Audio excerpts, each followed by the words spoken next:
So what gives you hope these days?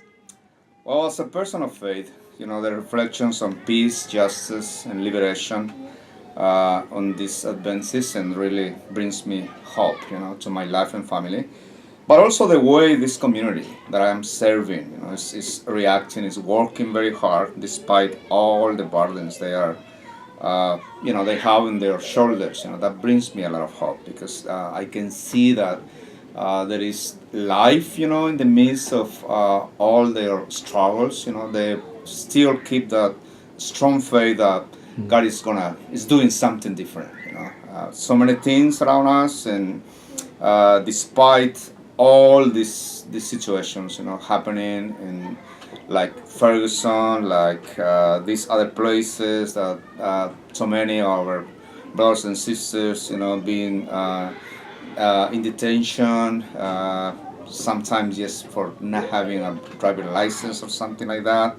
Uh, the same message from the angel to the shepherds is still resonate in my ears, and I believe in their ears too.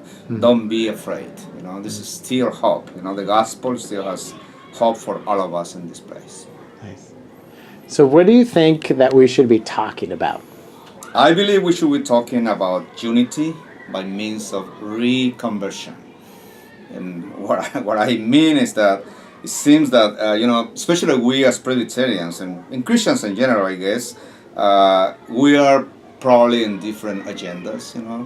We are talking about different things. We wish we are talking about different things. For example, I can see how in our own Presbytery, we are planning how to spend money, but many people, especially in these communities, they are thinking and they're planning, just how to get some money to survive.